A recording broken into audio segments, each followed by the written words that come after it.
the gauge for the paint thickness. Yeah. Oh, you wipe the inside too, huh? The windows? Oh yeah. Because our kids' fingerprints were all. See, so I can measure like different areas, Okay, and it'll tell me. And it'll tell me if the paint is original. Because sometimes I can tell if something's been repainted. If I can't tell by eye, this will tell me like, oh, there'll be like a second layer. Like it'll look like that. Like it gives me different readings. 4.56. So, yeah, I always measure like different areas. It's 488. You know, it's 440. If I go up on the roof, 488. There's some areas will be thicker than others. 196. 408. 344. So it starts getting thinner. So it all depends on how the machine is spraying it. There'll be areas. So 312. Oh, okay. It's thin there. Yeah, it's still good. 3.8. But once it starts getting like below like 2.76, that's when anything that's like metal or aluminum, it'll measure it. Okay.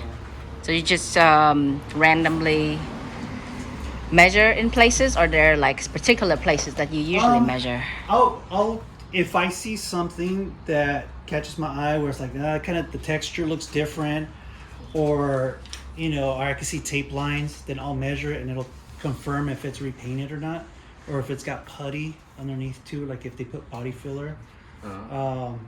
So that'll tell me. And a lot of times if I'm going to be doing like heavy compounding and polishing, I always want to measure everything just to kind of make sure I'm not going to hit something that's too thin, because a lot of times if we start polishing, I can go through the paint like that.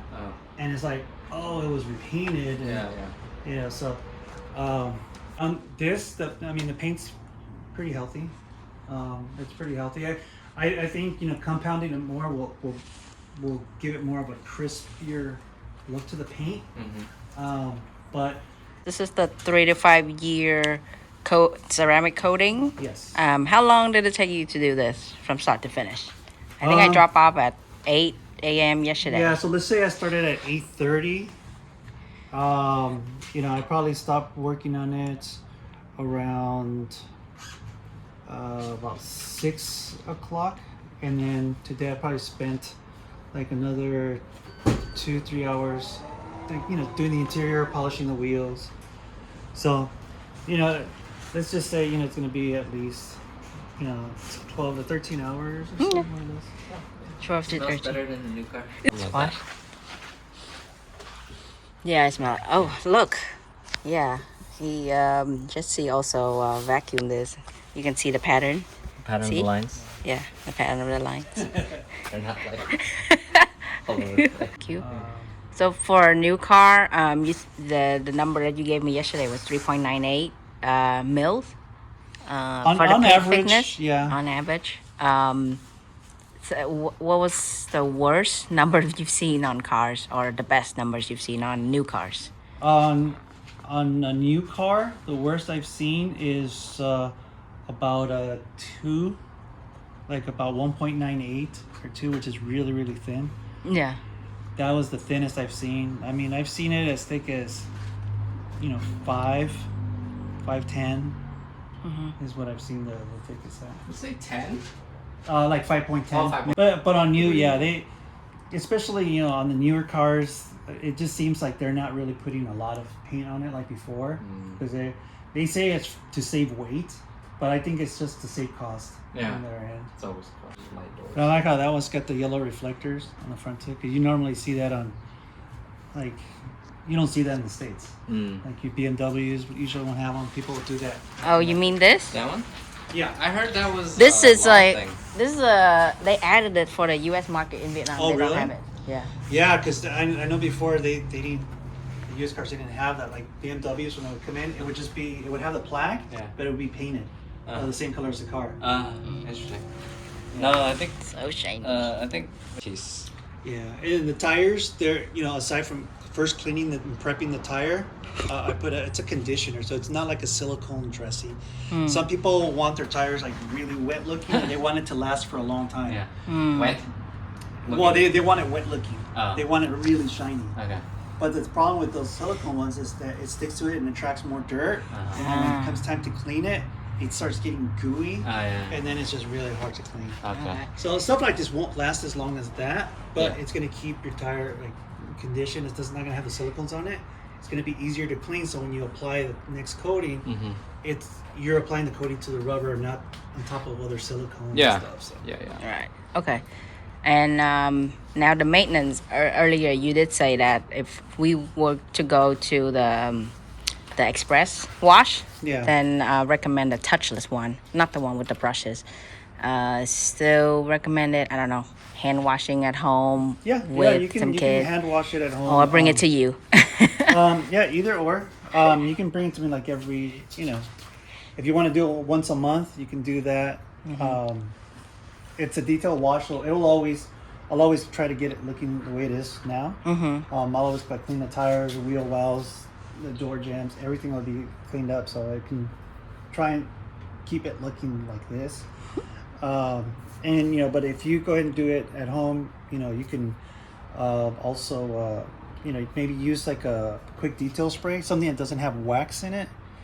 You can get something that'll say safe for coatings.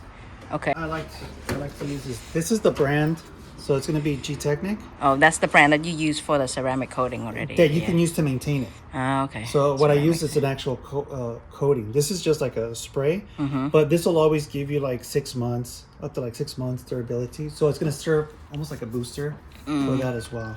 Okay. So something like that is really good. But yeah, like as far as like water like repelling off the Oh yes, let's do that water beading test. yeah, I'll just do this here. Let me grab. So we could try it like here.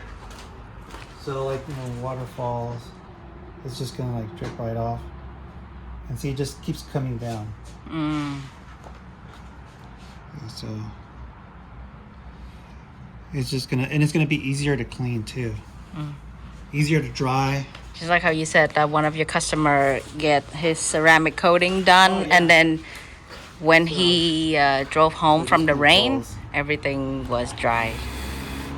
So once you get rain, say rain falls like that, and then you start driving, it's just gonna blow right off. So it just kind of.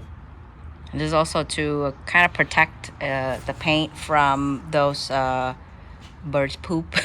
Yeah, it or gives any you time to like tree wax. This is like everything just falls right off. So washing it and everything's gonna make it a lot easier to dry.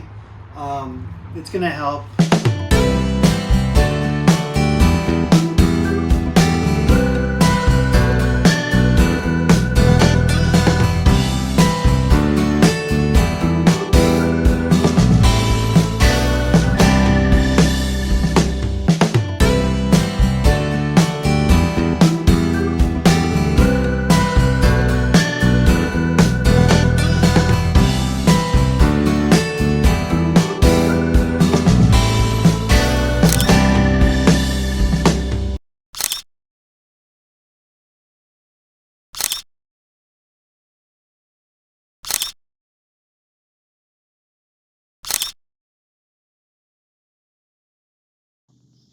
Huge shout out to ShineTech.